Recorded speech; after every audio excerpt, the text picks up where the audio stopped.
Assalamualaikum warahmatullahi wabarakatuh. Perkenalkan, nama saya Armita Hidayah, NIM 130142044, jurusan Bimbingan dan Konseling Fakultas Ilmu Pendidikan Universitas Negeri Semarang.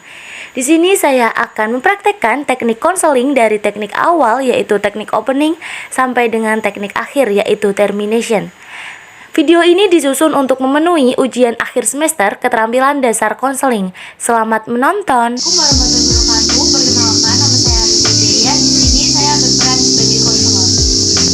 Assalamualaikum warahmatullahi wabarakatuh. Perkenalkan, nama saya Ajeng Ragesna Dewi. Di sini saya berperan sebagai konseling.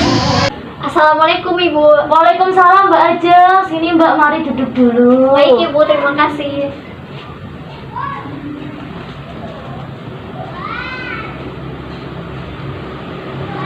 Ibu dengar kemarin Mbak Ajeng menambah juaraan lomba puisi tingkat nasional ya? Iya Ibu, alhamdulillah. Keren sekali ya Mbak. Selamat ya Mbak Ajeng. Semoga kedepannya Mbak Ajeng semakin sukses dan Ibu bangga atas kemenangan Mbak Ajeng. Iya Ibu, terima kasih atas ucapannya. Ngomong-ngomong, Mbak Ajeng ini memang mempunyai hobi menulis puisi ya Mbak? Iya Ibu, benar sekali, saya mempunyai hobi untuk menulis puisi. Nah, jika Ibu boleh tahu siapa yang mengajarkan Mbak Ajeng menulis puisi? Ayah saya Ibu, ayah saya merupakan seorang sastra sehingga bakatnya turun ke saya. Dengan kata lain, bakat ini turun-temurun ya Mbak dari keluarga. Iya Ibu, benar sekali. Nah, terkait kedatangan Mbak Ajeng ke sini, mungkin ada yang ingin Mbak Ajeng bagi atau ceritakan ke Ibu? Iya Bu, jadi saya kesini tuh ingin melakukan konseling dengan Ibu. Sebelumnya, apakah Mbak Ajeng sudah pernah melakukan proses konseling? Belum pernah Ibu. Nah, jadi proses konseling ini Mbak Ajeng dapat menceritakan apapun ke Ibu dan Ibu jamin kerahasiaannya. Tetapi Mbak, perlu Mbak ketahui, Ibu tidak dapat memberikan nasihat karena nanti kita berdua bersama-sama mencari solusi atas permasalahan Mbak Ajeng. Baik Ibu, saya paham. Oh iya, untuk konseling hari ini Ibu hanya memiliki waktu sekitar 45 menit saja ya Mbak, karena nantinya Ibu ada rapat dengan kepala sekolah. Apakah waktunya cukup Mbak Ajeng? Sepertinya cukup Ibu, 45 menit ke depan untuk menceritakan permasalahan yang sedang saya hadapi. Coba ceritakan permasalahan yang Mbak Ajeng alami. Namun Ibu, saya malu untuk menceritakan permasalahan saya Bu. Saya ulangi sekali lagi ya Mbak. Jadi di sini Mbak Ajeng dapat menceritakan apapun ke Ibu dan Ibu jamin kerahasiaannya. Dan juga ditambah lagi ruangan ini sangat jauh dari keramaian ya Mbak. Jadi Mbak Ajeng dapat menceritakan apapun. Baik Ibu, saya akan menceritakan semuanya. Bagus sekali, Mbak Ajeng sekarang sudah mulai terbuka. Silahkan Mbak Ajeng ceritakan bagaimana awal mula permasalahan tersebut muncul. Begini Bu, saya mempunyai permasalahan yang penting, yaitu akhir-akhir ini nilai semester saya menurun karena saya tidak dapat membagi waktu antara belajar dengan kegiatan UKM. Selain itu, saya juga sedang bertengkar dengan kakak saya terkait praktek saya meminjam barang tetapi tidak izin terlebih dahulu. Sepertinya Mbak Ajeng ini sekarang bingung ya terkait dua permasalahan, yaitu permasalahan terkait tidak dapat membagi waktu antara belajar dan kegiatan UKM dengan pertengkaran. Nah, menurut Mbak Ajeng sendiri dari dua permasalahan tersebut kira-kira mana yang harus diselesaikan terlebih dahulu Mbak? Benar Ibu, saya sedang bingung dan hampir setiap malam tidak bisa tidur Bu. Oh iya, menurut saya permasalahan tidak dapat membagi waktu antara belajar dan kegiatan UKM itu terlebih dahulu Ibu. Baik Mbak, bagaimana awal mula permasalahan Mbak Ajeng tersebut muncul? Awalnya saya mengikuti kegiatan UKM bakti sosial yang setiap minggunya mengadakan penggalangan dana, dan setiap bulannya itu dananya disalurkan untuk seorang yang membutuhkan Ibu. Sehingga saya setiap minggu itu harus membagi waktu antar kegiatan UKM dengan waktu belajar saya Bu. Ditambah lagi setiap 2 hari sekali saya juga ada rapat di UKM tersebut. Saya khawatir jika orang tua saya marah, saya mendapatkan nilai yang semester ini yang turun Bu. Kelihatannya Mbak Ajeng ini takut ya Mbak dengan orang tuanya.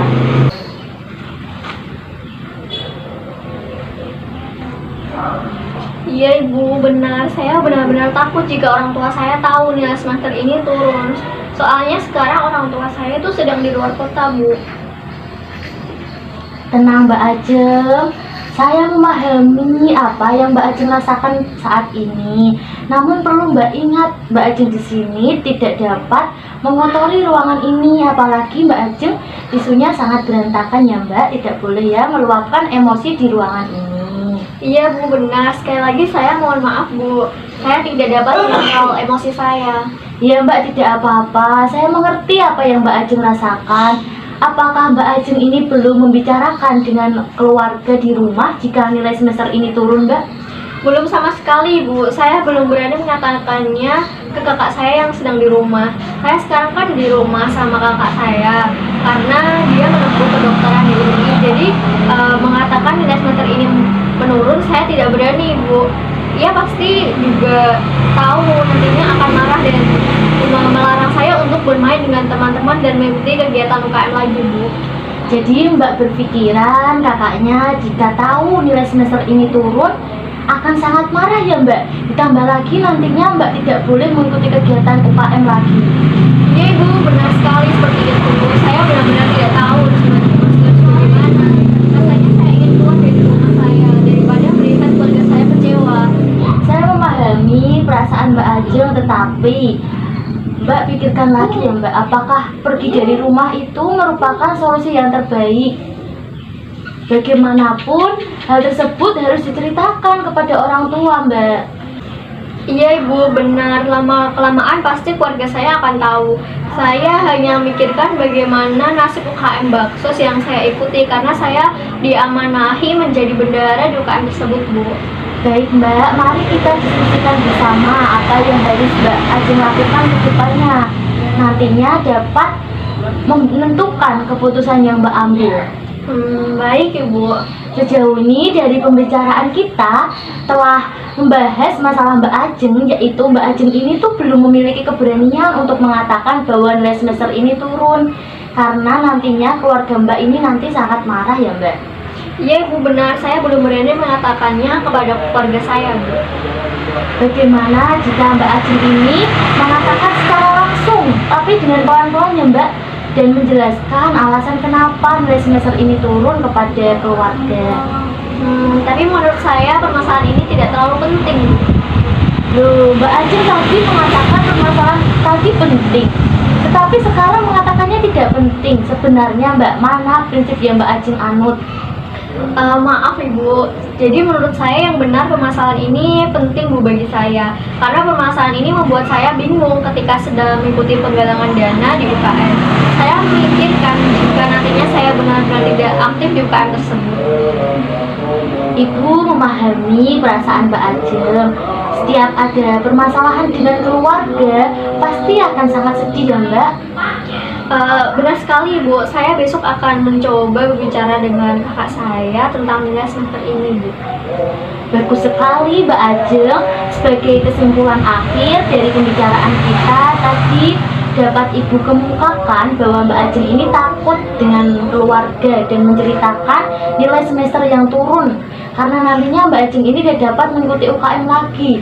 Namun Mbak Ajeng sekarang ini sudah mempunyai semangat untuk mulai mengatakan kepada keluarga ya Mbak dengan nilai semester yang turun. Ya Bu, benar seperti itu.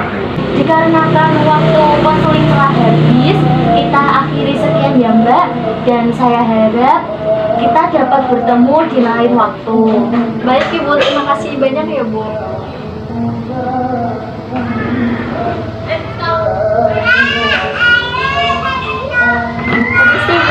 Ya Mbak, silahkan. Assalamualaikum. Waalaikumsalam. Terima kasih teman-teman sudah menonton.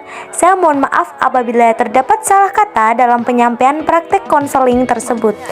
Sekian, wassalamualaikum warahmatullahi wabarakatuh.